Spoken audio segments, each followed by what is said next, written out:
Hello everyone, welcome back to this channel. In today's video, I'm going to explain how to create a dynamic accordion web part in SharePoint Framework using PnP React controls. And let's get into the actual video. In recent video, I have explained how to create an SPFX accordion web part with the sample data. If you have not followed, don't worry. In the description box below, I will provide the link. You can go through it once. And in this video, now I am going to explain how to fetch SharePoint list items in this accordion web part, that too dynamically. For example, here is my SharePoint list named FAQs leave management. So this leave management application related all the FAQs we are storing in this SharePoint list. In this video, we will see three different scenarios. The first one is displaying all the list items in this accordion web part, and the second one is only the latest particular number of items. For example, latest 10 items and latest 5 items we can able to see in this accordion webpart. And the third one is if the user want to fetch only particular items, for example 9, and when they provide the number, automatically 9 FAQs will be displayed over here, and they want only 3 items, they can see, so that in the properties pane how many numbers they are providing, that many they can able to see over here. So these three functionalities we can see in this video. Okay, now let's see the implementation. So here I already created the spfx web part solution.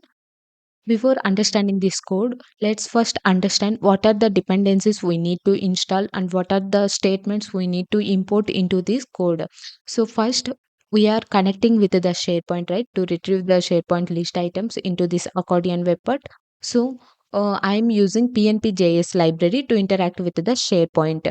And the second one is here you can see in the web part, when I click on this edit properties in the Webpart properties pane, I have added one new number field property. In order to add this one, we will see what are the dependencies we need to install and the import statements, everything. And to use the accordion webpart, so the first one is we just need to install this in the terminal pane, and then we need to import this statement, and this code we need to use in the render method. And now coming to the other one, which is the PnP.js. Since we are using PnP.js library to interact with the SharePoint list data source, so this is the command we need to install in the terminal pane. And here we are using @PnP SP library only, not this graph. So you can simply take this @PnP hyphen SP hyphen save, and after installing this one we need to import all these statements. So in the .ts file, first import these all the PnP related statements. So after this one, we need to create one variable that will hold this instance of this SPFI. So in this default class, you can say I created that variable which is holding that SPFI. After this one, we have to update this on init method. So why we are doing this one is PnP needs to be initialized with the SharePoint context to connect properly with the SharePoint site. So I am updating this one in this on init method. After this one, there will be a props one. In this props method, import this statement. After importing these statements, we need to assign this one. So sp equal to spfi, because this sp we are going to use in the .tsx file to interact with the SharePoint list. And then after assigning this one in the .ts file, here you can see in the render method, we are importing all the properties. So here I am assigning this one. So sp colon this whatever we created, this underscore sp, we are assigning this one. So this is the installation and setup of the PnP.js library in this spfx-webpart. And if you are confused about these statements, you no need to worry about this code. In the description box below, I have provided the blog post link. You can go through it once. Okay, now in the .tsx file, let's understand this code. After initialize, open this .tsx file. Here, this is the file we need to update the code which will be rendered in the web part. So here you can see I already imported that accordion statements and I have also used. And now first we will see how to fetch all the SharePoint list items in the accordion web part. So for that one, I created one interface.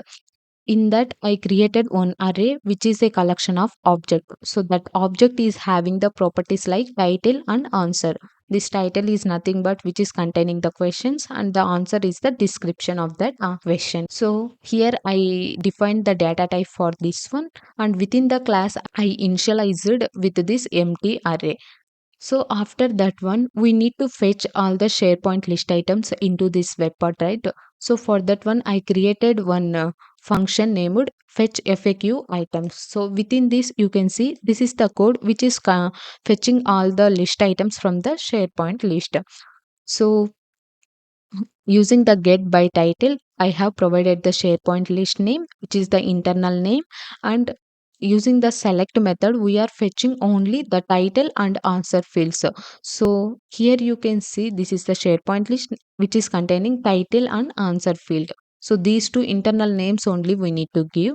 So the field internal names I have given, after it will execute the query. So once it run, that all the details will be stored into this items variable, and then I am creating another variable which is nothing but the formatted items. So it will fetch all the items whatever present in these items using this map function, and then we are assigning this the title we are fetching from the items and assigning into this one, and same answer values we are fetching from the items and then assigning into this one answer field. So this formatted items also this array which is containing the title and answer, and these fields data we are fetching this items array.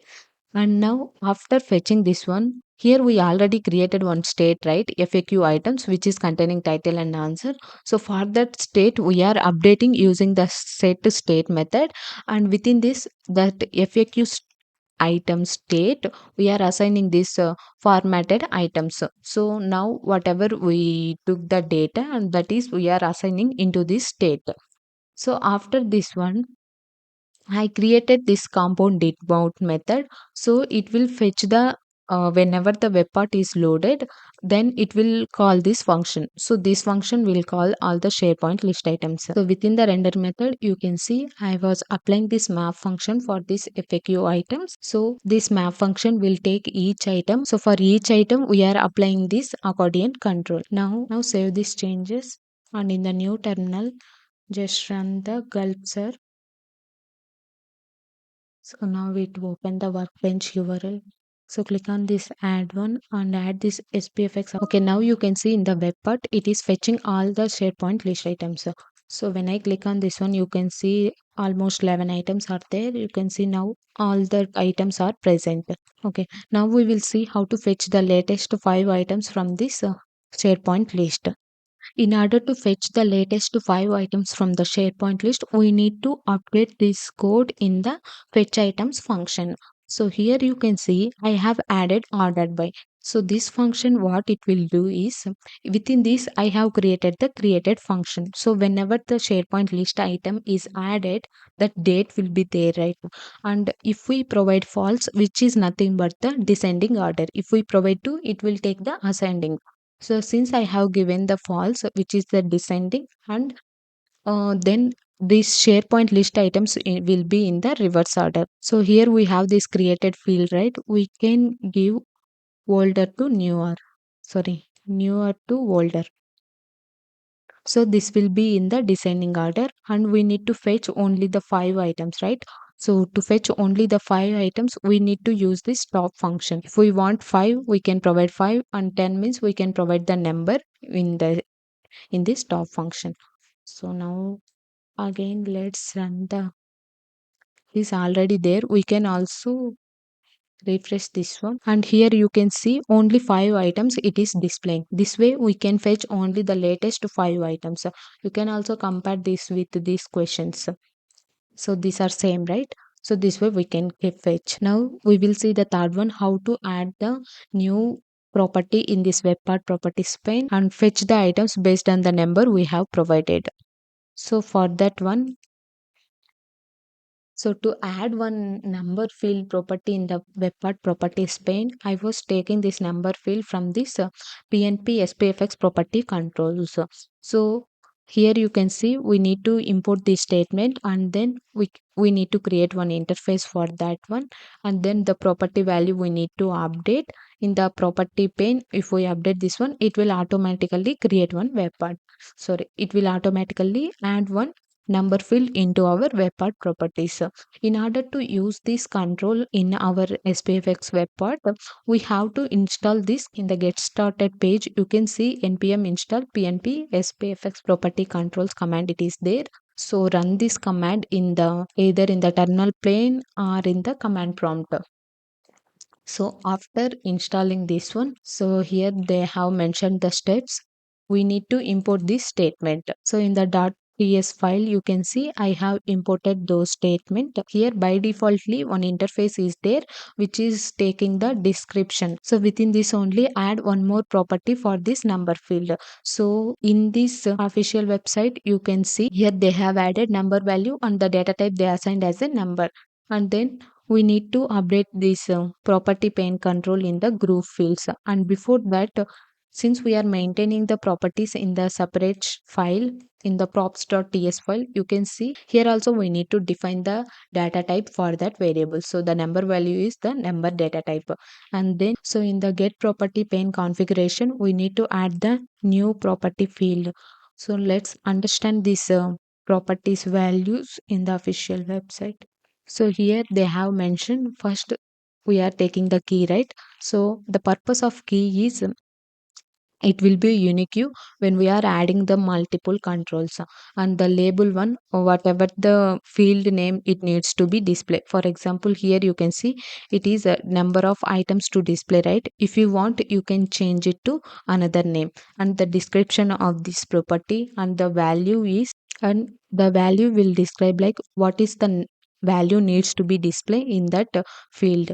So here by defaultly we are providing the 5, right? Like that whatever number it needs to be displayed through this value property we can fetch it, and the maximum value how much they can provide and the minimum value we can provide, and the disable will be false, so it won't be disable mode, it will be always in the enable mode.